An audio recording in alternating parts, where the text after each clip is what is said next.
Pernahkah Anda merasa seperti sedang berlomba dengan diri sendiri, mengejar sesuatu yang selalu terasa di luar jangkauan, sebuah impian, sebuah status, sebuah kepemilikan yang kita yakini akan membawa kebahagiaan? Hari ini kita akan membahas dan merenungkan sebuah konsep sederhana namun mendalam. Menikmati apa yang sudah ada. Ya, sesederhana itu. Namun, dalam kesederhanaannya, terkandung kekuatan untuk membebaskan diri dari jeratan kecemasan dan tekanan yang seringkali kita ciptakan sendiri. Kita akan membahas mengapa kita begitu mudah terjebak dalam siklus keinginan yang tak berujung. Bagaimana kita seringkali tanpa sadar menyiksa diri sendiri dengan memaksakan diri untuk memiliki lebih dari yang kita butuhkan. Dan yang paling penting, bagaimana kita bisa menemukan kedamaian dan kebahagiaan sejati dalam kecukupan. Dan ya, kita juga akan menyinggung topik yang sensitif namun krusial. Hutang. Bagaimana obsesi untuk memiliki seringkali menggiring kita ke jurang hutang, dan bagaimana kita bisa menghindari jebakan finansial yang dapat menghancurkan ketenangan hidup. Dalam pembahasan kita kali ini, kita akan menyelami berbagai aspek dari yang akan kita bahas kali ini. Kita akan berbicara tentang psikologi di balik keinginan, tekanan sosial yang memengaruhi kita, pentingnya bersyukur, cara mengelola keuangan dengan bijak, dan bagaimana membangun pola pikir yang berfokus pada keberlimpahan batiniah, bukan sekadar materi. Ini bukan tentang menjadi pasif atau tidak memiliki ambisi. Ini tentang memilih dengan sadar apa yang benar-benar penting bagi kita dan melepaskan diri dari ilusi bahwa kebahagiaan hanya bisa ditemukan dalam hal-hal yang belum kita miliki. Mari kita mulai perjalanan ini bersama. Mari kita buka pikiran dan hati kita untuk memahami, merenungkan, dan mungkin mengubah cara kita memandang kehidupan. Mari kita mulai dengan pertanyaan mendasar. Mengapa kita begitu sulit menikmati apa yang sudah ada? Pikirkan sejenak. Apa jawaban pertama yang muncul di benak Anda? Seringkali jawabannya berakar pada perbandingan sosial. Kita hidup di era di mana informasi tentang kehidupan orang lain begitu mudah diakses. Media sosial, iklan, bahkan obrolan santai dengan teman, semua bisa menjadi pemicu rasa iri dan keinginan untuk memiliki lebih. Kita melihat unggahan liburan mewah, pakaian bermerek, gadget terbaru, dan tanpa sadar, kita mulai membandingkan diri kita dengan standar yang seringkali tidak realistis dan hanya menampilkan secercah kebahagiaan di permukaan. Kita lupa bahwa di balik foto-foto indah itu, mungkin ada perjuangan, hutang, atau bahkan kekosongan yang sama seperti yang kita rasakan. Psikologi menyebut ini sebagai teori perbandingan sosial. Kita secara alami cenderung membandingkan diri dengan orang lain untuk menilai diri kita sendiri. Namun, ketika perbandingan ini selalu mengarah pada perasaan kekurangan, disitulah masalah mulai muncul. Bayangkan Anda baru saja membeli sebuah mobil baru. Anda senang, bangga, dan merasa cukup. Namun, beberapa hari kemudian, Anda melihat tetangga Anda membeli mobil yang jauh lebih mewah. Tiba-tiba, kebahagiaan Anda sedikit memudar. Mobil baru Anda yang tadinya terasa istimewa, kini terasa biasa saja. Pikiran-pikiran seperti, seharusnya saya menunggu sedikit lebih lama, atau mengapa saya tidak membeli yang seperti itu, mulai menghantui. Ini adalah contoh sederhana bagaimana perbandingan sosial dapat merampas kebahagiaan kita. Kita lupa untuk menghargai apa yang sudah kita miliki, karena terus-menerus fokus pada apa yang dimiliki orang lain. Faktor lain yang berperan adalah budaya konsumtif yang mengakar kuat dalam masyarakat modern. Kita dibombardir dengan iklan yang menjanjikan kebahagiaan, kesuksesan, dan penerimaan sosial melalui kepemilikan barang dan jasa. Slogan-slogan persuasif, gambar-gambar yang menggoda, dan testimoni palsu, semua bertujuan untuk menciptakan kebutuhan yang semu. Kita diajarkan bahwa identitas kita, nilai diri kita, bahkan kebahagiaan kita, terhubung erat dengan apa yang kita miliki. Semakin banyak yang kita miliki, semakin sukses kita terlihat, semakin bahagia kita seharusnya. Ini adalah narasi yang berbahaya dan menjebak. Pikirkan tentang iklan-iklan yang sering Anda lihat. Apakah mereka benar-benar menawarkan solusi untuk masalah yang nyata, atau justru menciptakan masalah baru yaitu rasa tidak cukup?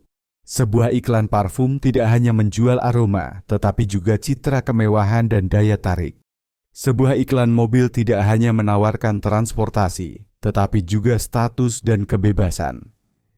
Kita menjadi korban dari perangkap pemasaran yang cerdik, yang membuat kita merasa tidak lengkap tanpa produk-produk tertentu. Kita terus mengejar tren terbaru, ganti gadget setiap tahun, dan membeli barang-barang yang sebenarnya tidak kita butuhkan, hanya karena kita merasa ketinggalan zaman.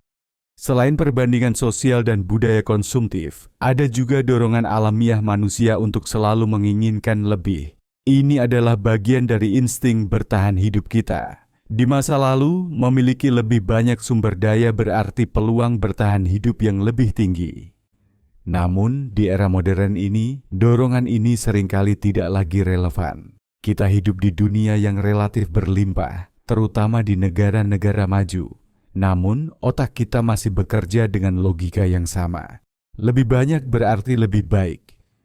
Kita terjebak dalam hedonic treadmill, sebuah konsep psikologis yang menjelaskan kecenderungan manusia untuk kembali ke tingkat kebahagiaan yang relatif stabil setelah mengalami peristiwa positif atau negatif. Ketika kita mendapatkan sesuatu yang kita inginkan, kebahagiaan kita meningkat sementara, tetapi kemudian kembali ke tingkat semula. Akibatnya, kita terus mencari hal-hal baru untuk memicu kebahagiaan sementara itu, menciptakan siklus keinginan yang tak berujung. Kita membeli mobil baru, kita bahagia. Setelah beberapa bulan, kebahagiaan itu mereda. Kita menginginkan rumah yang lebih besar, kita bahagia. Setelah beberapa waktu, kebahagiaan itu kembali menurun. Kita terus mengejar kebahagiaan eksternal, tanpa menyadari bahwa kebahagiaan sejati tidak bergantung pada hal-hal materi. Sekarang mari kita fokus pada bagian kedua dari topik kita. Jangan membuat dirimu susah sendiri sampai berhutang. Ini adalah konsekuensi logis dari ketidakmampuan kita untuk menikmati apa yang sudah ada. Ketika kita terus-menerus merasa kekurangan dan terdorong untuk memiliki lebih dari yang kita mampu, hutang menjadi solusi instan yang menggoda. Kita melihat sesuatu yang kita inginkan, tetapi tidak memiliki cukup uang. Kartu kredit, pinjaman online, atau cicilan tanpa bunga, semua menawarkan jalan pintas untuk mendapatkan apa yang kita inginkan saat ini juga. Awalnya mungkin terasa menyenangkan. Kita akhirnya memiliki barang impian itu. Kita merasa seolah-olah telah mencapai sesuatu. Namun, kita seringkali lupa atau mengabaikan konsekuensi jangka panjang dari hutang. Hutang bukanlah uang gratis, ada bunga yang harus dibayar, ada cicilan bulanan yang akan memotong pendapatan kita, dan ada beban psikologis yang menyertainya. Setiap bulan, ketika tagihan datang, kita akan diingatkan tentang kewajiban finansial yang kita pikul. Rasa cemas dan stres bisa muncul, terutama jika kita mengalami kesulitan untuk membayar. Bayangkan Anda memiliki beberapa tagihan kartu kredit, cicilan mobil, dan mungkin juga pinjaman pribadi. Setiap bulan, sebagian besar pendapatan Anda habis untuk membayar hutang. Anda merasa terjebak dalam lingkaran setan hutang, di mana Anda harus berhutang lagi untuk membayar hutang yang lain. Kualitas hidup Anda menurun, kebebasan finansial Anda hilang, dan Anda terus-menerus merasa khawatir tentang masa depan. Dampak buruk hutang tidak hanya terbatas pada aspek finansial. Hutang dapat merusak hubungan interpersonal. Pertengkaran dengan pasangan atau anggota keluarga tentang masalah keuangan adalah hal yang umum terjadi. Rasa malu dan bersalah karena tidak mampu mengelola keuangan dengan baik juga bisa membebani diri sendiri. Secara psikologis, hutang dapat menyebabkan stres kronis, kecemasan, depresi, dan bahkan gangguan tidur. Pikiran terus-menerus berputar, memikirkan cara membayar hutang, dan menghindari konsekuensi buruk jika gagal membayar. Kesehatan fisik juga bisa terpengaruh karena stres yang berkepanjangan melemahkan sistem kekebalan tubuh. Lebih jauh lagi, hutang dapat menghambat potensi kita. Ketika kita terbebani oleh hutang, kita cenderung mengambil keputusan yang kurang bijaksana demi mendapatkan uang dengan cepat. Kita mungkin terpaksa bekerja di pekerjaan yang tidak kita sukai, menunda impian kita, atau bahkan mengorbankan nilai-nilai kita. Fokus kita hanya tertuju pada melunasi hutang, sehingga kita kehilangan kesempatan untuk mengembangkan diri dan mencapai potensi penuh kita. Penting untuk dipahami bahwa tidak semua hutang itu buruk. Ada yang disebut hutang produktif, yaitu hutang yang digunakan untuk investasi yang berpotensi menghasilkan keuntungan di masa depan, seperti pinjaman modal usaha atau kredit properti. Namun, mayoritas hutang konsumtif yang digunakan untuk membeli barang-barang yang nilainya cenderung menurun, seperti pakaian, gadget, atau liburan mewah, adalah jenis hutang yang perlu diwaspadai. Pertanyaannya adalah, bagaimana kita bisa menghindari jebakan hutang konsumtif? Jawabannya kembali ke poin awal, menikmati apa yang sudah ada.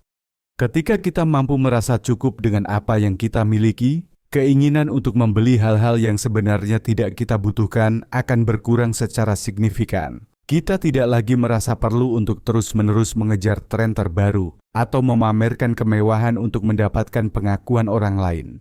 Bersyukur adalah kunci utama untuk menikmati apa yang sudah ada. Luangkan waktu setiap hari untuk merenungkan hal-hal positif dalam hidup Anda. Bukan hanya hal-hal besar, tetapi juga hal-hal kecil yang seringkali kita abaikan. Kesehatan yang baik, keluarga yang mendukung, teman-teman yang setia, pekerjaan yang memungkinkan Anda memenuhi kebutuhan dasar. Semua itu adalah berkat yang patut disyukuri. Mulailah dengan membuat daftar rasa syukur. Setiap malam sebelum tidur, tuliskan 3 hal yang Anda syukuri hari itu. Awalnya mungkin terasa sulit, tetapi semakin sering Anda melakukannya, semakin mudah Anda menemukan hal-hal positif di sekitar Anda. Ini akan melatih otak Anda untuk fokus pada kelimpahan, bukan kekurangan. Selain bersyukur, mengenali dan menghindari pemicu keinginan juga penting. Sadari situasi atau lingkungan yang membuat Anda cenderung berbelanja impulsif. Apakah itu saat Anda merasa bosan, stres, atau saat Anda melihat iklan yang menarik? Setelah Anda mengidentifikasi pemicu-pemicu ini, Anda bisa mengambil langkah-langkah untuk menghindarinya atau mengelola respons Anda terhadapnya.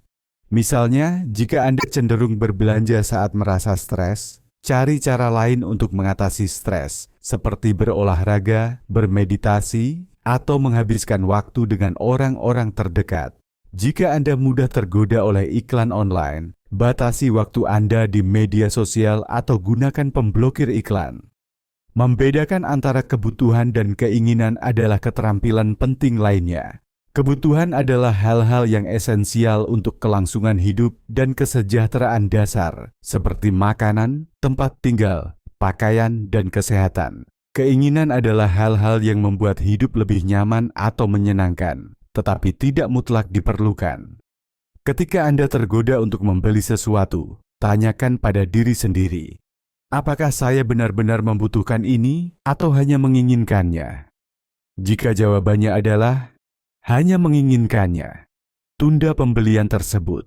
Beri diri Anda waktu untuk berpikir dan mempertimbangkan apakah pembelian itu benar-benar sepadan dengan uang yang akan Anda keluarkan. Mengelola keuangan dengan bijak adalah langkah konkret untuk menghindari hutang. Buat anggaran bulanan yang realistis dan catat semua pemasukan dan pengeluaran Anda. Identifikasi area di mana Anda bisa mengurangi pengeluaran dan alokasikan dana lebih untuk tabungan atau investasi. Hindari menggunakan kartu kredit untuk pengeluaran sehari-hari. Kartu kredit memang praktis, tetapi bunga yang dikenakan jika Anda tidak membayar tagihan tepat waktu sangat tinggi. Gunakan kartu kredit hanya untuk keadaan darurat atau untuk pembelian besar yang memang Anda butuhkan dan mampu Anda bayar penuh saat jatuh tempo. Bangun dana darurat. Ini adalah sejumlah uang yang disisihkan khusus untuk menghadapi kejadian tak terduga, seperti kehilangan pekerjaan, sakit, atau kerusakan rumah. Memiliki dana darurat akan mencegah Anda dari terpaksa berhutang saat menghadapi situasi keuangan yang sulit. Fokus pada pengalaman daripada kepemilikan materi. Kebahagiaan yang didapatkan dari membeli barang baru cenderung bersifat sementara. Sebaliknya, kenangan dari pengalaman positif, seperti berlibur dengan keluarga, membantu sesama, atau mempelajari keterampilan baru, cenderung lebih bertahan lama dan memberikan kepuasan yang lebih mendalam. Kurangi paparan terhadap media sosial yang berlebihan. Seperti yang telah kita bahas sebelumnya, media sosial seringkali memicu perbandingan sosial dan rasa tidak cukup. Batasi waktu Anda di platform-platform tersebut dan pilih konten yang menginspirasi dan memotivasi Anda, bukan yang membuat Anda merasa iri atau rendah diri. Cari lingkungan pergaulan yang mendukung gaya hidup sederhana dan bijak dalam mengelola keuangan. Orang-orang di sekitar kita memiliki pengaruh besar terhadap pola pikir dan perilaku kita. Bergaul dengan orang-orang yang materialistis cenderung membuat kita ikut-ikutan konsumtif. Sebaliknya, bergaul dengan orang-orang yang menghargai nilai-nilai non-materi dan hidup sederhana dapat membantu kita mengembangkan pola pikir yang serupa. Terakhir, ingatlah bahwa kebahagiaan sejati tidak bisa dibeli dengan uang. Kebahagiaan sejati berasal dari dalam diri, dari hubungan yang bermakna, dari kontribusi positif kepada orang lain, dan dari kemampuan kita untuk mensyukuri apa yang sudah kita miliki. Mungkin ada di antara Anda yang bertanya, apakah ini berarti kita tidak boleh memiliki impian atau tujuan untuk mencapai sesuatu yang lebih baik dalam hidup? Tentu saja tidak. Memiliki ambisi dan berusaha untuk berkembang adalah hal yang wajar dan sehat. Namun, perbedaannya terletak pada motivasi dan cara kita mencapainya. Jika ambisi kita didorong oleh rasa tidak cukup, oleh keinginan untuk membuktikan diri kepada orang lain, atau oleh ketakutan akan tertinggal, maka proses mencapainya bisa menjadi sangat membebani dan tidak memuaskan. Sebaliknya, jika ambisi kita didorong oleh hasrat untuk berkembang, untuk meningkatkan kualitas hidup, dan untuk memberikan kontribusi positif bagi orang lain, maka perjalanan menuju tujuan tersebut akan lebih bermakna dan lebih memuaskan. Untuk mencapai tujuan tanpa terjebak dalam keinginan materialistis, penting untuk menjaga keseimbangan. Fokuslah pada proses, bukan hanya hasil akhir. Nikmati setiap langkah yang Anda ambil untuk mencapai tujuan Anda, dan pastikan bahwa Anda selalu bergerak dengan kesadaran penuh tentang nilai-nilai yang Anda pegang. Ingatlah juga bahwa hidup yang sederhana bukan berarti hidup tanpa impian. Ini lebih tentang memiliki impian yang realistis dan berarti, serta menghargai setiap pencapaian kecil yang Anda raih sepanjang perjalanan. Dengan cara ini, Anda dapat mencapai kebahagiaan sejati tanpa merasa terbebani oleh tuntutan konsumsi atau perbandingan sosial yang tidak sehat. Pada akhirnya, kunci untuk menghindari hutang dan hidup dengan bijak adalah pengelolaan diri yang baik. Ketika Anda bisa mengendalikan keinginan dan membuat keputusan yang bijak dalam pengelolaan keuangan, Anda akan lebih merasa bebas dan dapat menikmati hidup dengan cara yang lebih memuaskan dan penuh makna. Baik, mari kita simpulkan semua yang tadi kita bahas. Untuk menghindari hutang dan hidup dengan bijak, penting untuk membedakan antara kebutuhan dan keinginan, serta mengelola keuangan dengan hati-hati.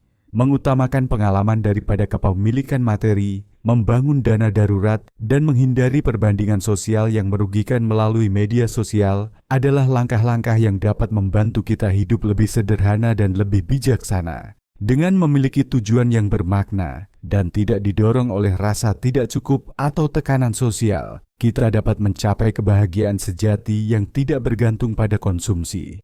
Mengelola keuangan dan hidup dengan kesadaran diri memungkinkan kita meraih kebebasan finansial dan kesejahteraan jangka panjang.